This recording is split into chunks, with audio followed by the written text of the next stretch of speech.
नमस्कार, आप देख रहे हैं मचवन न्यूज और मैं हूं आपके साथ रोहित भामला। रुक करेंगे उत्तराखंड की विशेष खबरों का। उत्तराखंड में पंचायत चुनाव को लेकर जहां एक तरफ तैयारियां जारी है तो वहीं हाईकोर्ट ने 2 वोटर लिस्ट में नाम दर्ज होने वाले उम्मीदवार को पंचायत चुनाव में चुनाव नहीं लड़ पाने वाले फैसले को बरकरार रखा है। हाईकोर्ट में आज हुई सुनवाई के बाद 2 जगह वोटर लिस्ट में नाम होने वाले उम्मीदवारों के चुनाव न लड़ने के फैसले को बरकरार रखा है। इस पर निर्वाचन आयोग का कहना है कि जिनके नामांकन चुनावी प्रक्रिया में सही पाए गए हैं वह सभी उम्मीदवार चुनाव लड़ सकते हैं। चुनावी प्रक्रिया पर किसी तरह की कोई रोक नहीं है और सिंबल आवंटन की प्रक्रिया भी शुरू कर दी गई है। पहले चरण के तहत होने वाले चुनाव को लेकर कल तक सिंबल आवंटन की प्रक्रिया लगभग पूरी हो जाएगी। तो फिलहाल ये बड़ा फैसला ये कोर्ट ने दिया है, जहां हाईकोर्ट ने चुनाव नहीं लड़ने फैसले को बरकरार रखा। ये चुनाव उन लोगों पर ये गाज गिरने वाली है जो कि जिनका नाम वोटर लिस्ट में 2 जगह बताया जा रहा है। अब अगर आपने 2 जगह वोटर लिस्ट में अपना नाम शामिल रखा है तो चुनावी प्रक्रिया के तहत आप उम्मीदवार नहीं रह सकते। कोर्ट का माननीय उच्च न्यायालय उत्तराखंड नैनीताल में जो है आयोग द्वारा एक क्लैरिफिकेशन प्रार्थना पत्र लगाया गया था, जिसकी आज सुनवाई हुई। सुनवाई उपरांत हमारे विद्वान अधिवक्ता, राज्य निर्वाचन आयोग के अधिवक्ता द्वारा हमें जो है परामर्श और विधिक राय प्रदान की गई है, जिस विधिक राय के क्रम में आयोग द्वारा सम्यक विचार उपरांत जो हमारी आगे की कार्रवाई है सिंबल अलॉटमेंट की, ये 2 बजे से लेकर आज 6 बजे तक किए जाना और जो सिंबल अलॉटमेंट की कार्रवाई आज शेष रह जाएगी उसको कल प्रातः 8 बजे से प्रारंभ करते हुए कार्य समाप्ति तक किया जाना है। अगर 2 जगहों पर नाम शामिल है तो चुनाव लड़ने में परेशानी होनी है। चलिए, इसी पर ज्यादा जानकारी के लिए मनीष डंगवाल हमारे सहयोगी हमारे साथ जुड़े हुए, उनका रुख करेंगे। मनीष, फिलहाल हाईकोर्ट ने फैसला बरकरार रखा है, जहां पर अगर निर्वाचन आयोग ने कहा है कि अगर 2 जगह एक किसी व्यक्ति का नाम वोटर लिस्ट में शामिल है तो वो चुनाव नहीं लड़ सकता। इस फैसले से कितना बड़ा बदलाव अब पंचायती चुनाव में होने वाला है? देखिए, बिल्कुल जो ये पूरा मामला है, कहीं ना कहीं पंचायत चुनाव जो हो रहे हैं कोर्ट और में जिस तरीके से मामले जा रहे हैं, कई लोग असमंजस की स्थिति में इस चीज को लेकर भी हैं कि आखिरकार ये हो क्या रहा है। लेकिन अब जिस तरीके से हाई कोर्ट ने जिस तरीके से अब निर्णय किया है कि जिनके 2 जगह नाम है, यानी कि निकाय में भी उनका वोटिंग लिस्ट में नाम है और ग्राम पंचायत में भी वोटिंग लिस्ट में उनका नाम है, तो सीधे तरीके से हाईकोर्ट ने उस पर रोक लगाई है। लेकिन कई ऐसे उम्मीदवार हैं जिन्होंने नामांकन करा दिया है, लेकिन अब उनका नामांकन किस एवज में जो है वो निर्वाचन आयोग जो है वो निरस्त करेगा, ये निर्वाचन आयोग के पास भी अब जवाब नहीं है। इसलिए निर्वाचन आयोग ने साफ तौर से कह दिया है कि जिनके नामांकन हो गए हैं वो चुनाव लड़ेंगे।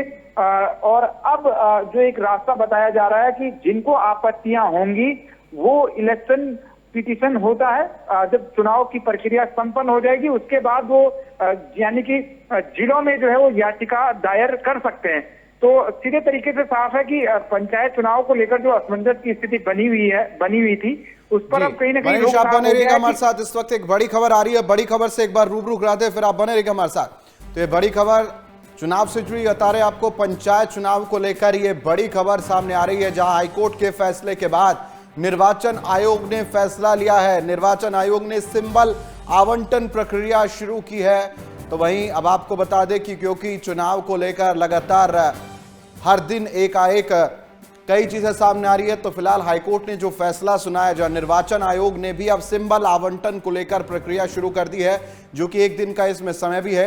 तो फिलहाल इसको लेकर अब तैयारियां शुरू हो गई है, तेज हो गई है। मनीष डंगवाल हमारे सहयोगी हमारे साथ बने हुए हैं, उनका रुख करेंगे। मनीष, निर्वाचन आयोग ने सिंबल आवंटन प्रक्रिया शुरू की है और हालांकि अपडेट इसमें जो कि हम अब बात भी कर रहे थे कि जिनका वोटर लिस्ट में नाम 2 जगह शामिल है वो चुनाव नहीं लड़ सकते, लेकिन अब वोटर लिस्ट के साथ साथ हम देख रहे हैं कि सिंबल आवंटन की प्रक्रिया भी शुरू हो गई है। इसको लेकर क्या जानकारी?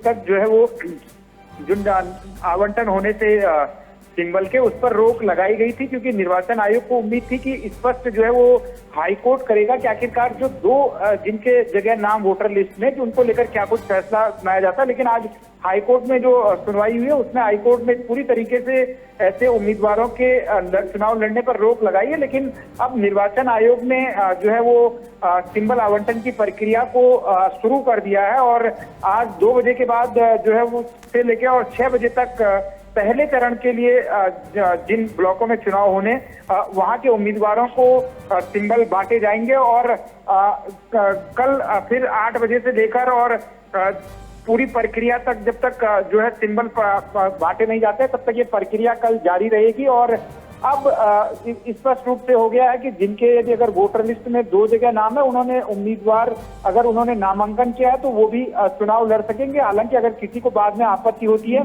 तो वो सीधे तरीके से इलेक्शन पिटीशन जो होता है उसमें याचिका दायर कर सकेंगे। तो अब स्थिति साफ हो गई है कि चुनाव लड़ने को लेकर जो प्रक्रिया है वो अब फिर से निर्वाचन आयोग ने शुरू कर दी है, क्योंकि कल जो है निर्वाचन आयोग के द्वारा एक आदेश आया था जिसमें उन्होंने 2 बजे तक के लिए आवंटन की प्रक्रिया, सिंबल आवंटन की प्रक्रिया को रोके जाने का फैसला लिया था। जी चलिए, बहुत बहुत शुक्रिया मनीष आपका तमाम जानकारी के लिए। तो फिलहाल निर्वाचन आयोग ने सिंबल आवंटन की प्रक्रिया शुरू कर दी है। इसी के साथ साथ तमाम प्रत्याशियों को उनके चुनाव चिन्ह मिल जाएंगे जिस पर वो अब जनता से वोट की अपील भी करेंगे।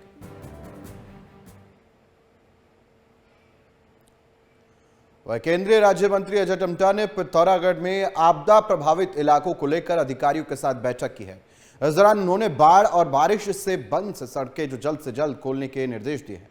अजय टम्टा ने अधिकारियों से कैलाश मानसरोवर यात्रा की भी जानकारी ली है और यात्रा मार्ग में सभी रोडों में सेंसिटिव जोन को चिन्हित कर वहां पर जरूरी सामान, मशीनें और सुविधाएं उपलब्ध कराने के निर्देश दिए।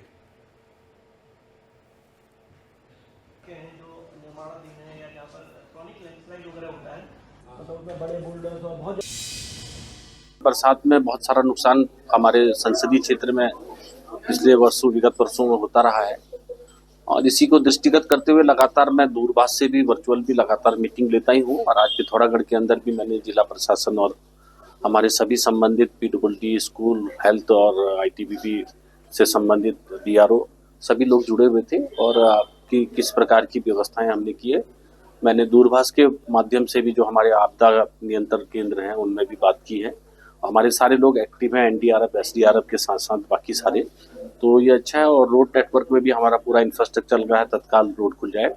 और चूंकि ये बड़ा सौभाग्य है कि बहुत लंबे समय से कोरोना काल से हमारा कैलाश मानसरोवर रोड नहीं चल रहा था, हमारी यात्रा रुकी हुई थी, वो यात्रा भी चालू हुई। आज तीसरा दल हमारा पहुंचा है गुंजी और ये अच्छा है कि सारे लोग उसमें बहुत अच्छे प्रकार से जा रहे हैं।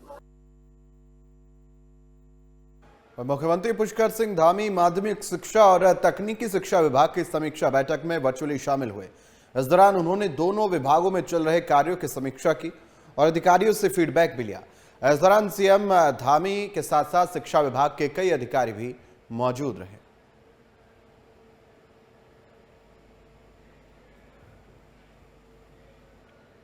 उत्तराखंड के मुख्यमंत्री पुष्कर सिंह धामी आज दिल्ली दौरे पर है और इस दौरे के दौरान मुख्यमंत्री रेल मंत्री अश्विनी वैष्णव से मुलाकात करेंगे। ये बैठक उत्तराखंड में चल रही है और प्रस्तावित रेल परियोजनाओं की प्रगति तथा नए विकास कार्यों को लेकर महत्वपूर्ण मानी जा रही है। दिल्ली से ही मुख्यमंत्री धामी शिक्षा विभाग की महत्वपूर्ण बैठक में वर्चुअली माध्यम से शामिल हुए। इस बैठक में प्रदेश की शैक्षिक योजनाओं और सुधारों को लेकर मंथन भी किया गया।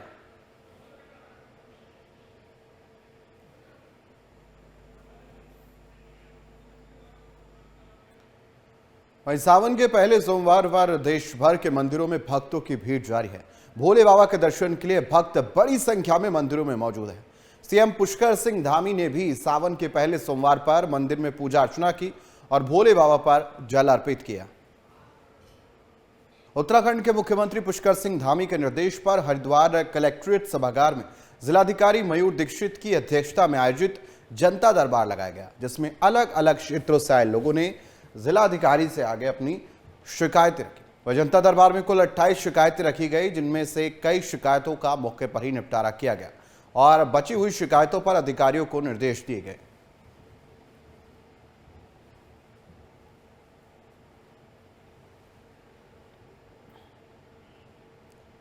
वह हल्द्वानी नगर निगम क्षेत्र में लोग सार्वजनिक स्थलों को लगातार प्रदूषित कर रहे हैं, कूड़ा डाल रहे हैं, जबकि पूरे शहर में डोर टू डोर कूड़े की व्यवस्था लागू की गई है। शहर में लगातार बढ़ रही गंदगी को लेकर अब नगर निगम एक्शन में आ गया है। जहां लोग कूड़ा डाल रहे हैं वहां अब सीसीटीवी कैमरे लगाए जा रहे हैं। वह मंडी बाईपास और चंबल पुल समेत इस बीच शहर के कई ऐसे स्थान हैं जहां पर लोग रात को गाड़ियों से आकर कूड़ा डाल रहे हैं, जिसके बाद नगर निगम ने इन क्षेत्रों पर सीसीटीवी कैमरे भी लगा दिए हैं। वहीं नगर आयुक्त ऋचा सिंह का कहना है कि अब कोई कूड़ा डालता हुआ दिखाई दिया तो उसके खिलाफ प्राथमिकी की दर्ज की जाएगी।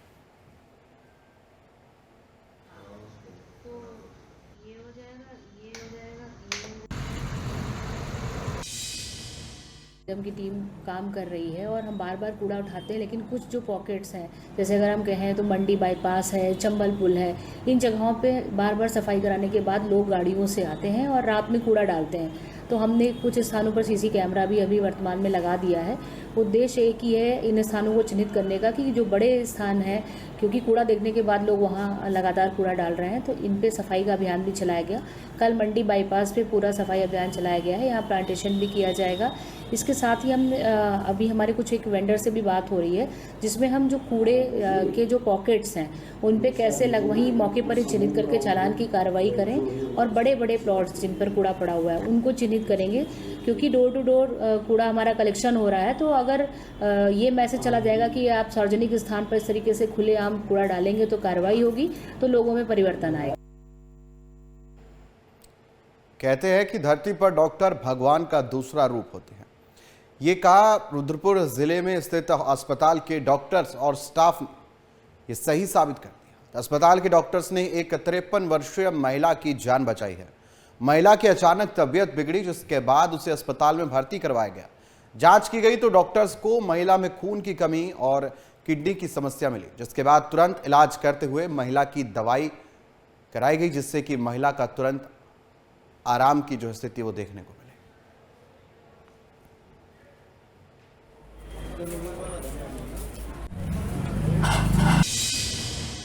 कुसुम देवी 53 साल की हमारे पास कल इमरजेंसी में आई थी। इनका हीमोग्लोबिन 7 ग्राम था। इनके लिए मेरे पास फ़ोन आया कि हीमोग्लोबिन काफ़ी कम है और इनको चक्कर आ रहे थे और शरीर में बहुत ज़्यादा दर्द था और सांस फूलने की भी समस्याएं बता रही थी। तो मेरे द्वारा इमरजेंसी में इनको देखा गया और इनका सभी जांचें अस्पताल से मुफ्त करवाई गई, जिसमें इनका हीमोग्लोबिन 7 ग्राम देखा गया और जांचों में पता चला कि इनके दोनों गुर्दे भी काम करना बंद कर दिए हैं। इनका यूरिया 115 और 5 ग्राम के लगभग इनका क्रिएटिनिन आ रहा था। उसके बाद तुरंत कार्रवाई करते हुए इनके लिए ब्लड की व्यवस्था की गई, इनको 1 यूनिट ब्लड चढ़ाया गया। उसके बाद अस्पताल से में जो भी हमारे पास संसाधन हैं, उन्हीं संसाधनों में इनका इलाज किया गया और आज मरीज काफ़ी इम्प्रूव हैं, काफ़ी ठीक हैं। हरिद्वार में कावड़ मेले की व्यवस्थाओं को परखने के लिए डीएम मयूर दीक्षित ने औचक निरीक्षण किया। डीएम ने जटवाड़ा पुल के पास कावड़ पटरी और कावड़ शिविर के पास सफाई व्यवस्था का जायजा लिया। इसके साथ ही कावड़ियों के लिए लगाए गए हेल्थ कैंप पर भी जरूरी दवाओं के बारे में स्वास्थ्य कर्मियों से जानकारी। इस मौके पर डीएम ने सफाई कर्मियों के नदारद रहने पर सेक्टर मजिस्ट्रेट को व्यवस्था दुरुस्त करने के निर्देश दिए।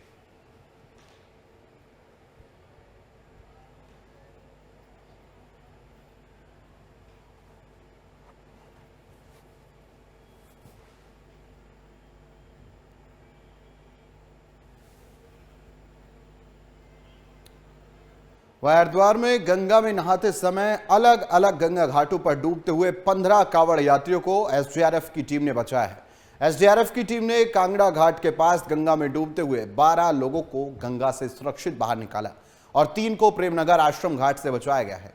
सभी यात्री अलग अलग राज्यों से आए थे और गहरे पानी में चले जाने के कारण डूबने लगे।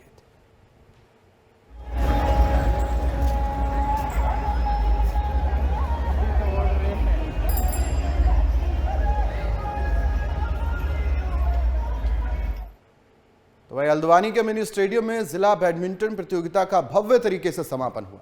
समारोह में मुख्य अतिथि कुमाऊं कमिश्नर दीपक रावत शामिल हुए, जहां उन्होंने खिलाड़ियों का उत्साह बढ़ाया। इस दौरान दीपक रावत ने कहा कि राज्य सरकार खेलों को बढ़ावा देने के लिए लगातार प्रयास कर रही है।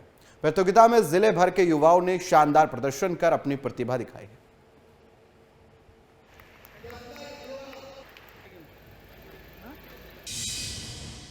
आज ये डिस्ट्रिक्ट लेवल जो हमारी चैंपियनशिप थी, नैनीताल डिस्ट्रिक्ट थी, उसके आज फाइनल्स थे सभी एज ग्रुप्स के। और सबसे अच्छी बात है कि बहुत ही अच्छी क्वालिटी का बैडमिंटन यहाँ पे देखने को मिला है और खेलों के प्रति रुझान बढ़ ही रहा है। गवर्नमेंट की बहुत सी स्कीम्स भी इस क्षेत्र में चल रही हैं जिसका सब लोग लाभ ले रहे हैं। और इंफ्रास्ट्रक्चर जहाँ तक स्टेट की बात करें वो तो है ही, प्राइवेट सेक्टर में भी इंफ्रास्ट्रक्चर विशेषकर बैडमिंटन का इसमें बहुत सुधार हुआ है जो कि हमारे स्पोर्ट्स के लिए मुझे लगता है बहुत अच्छा साइन है।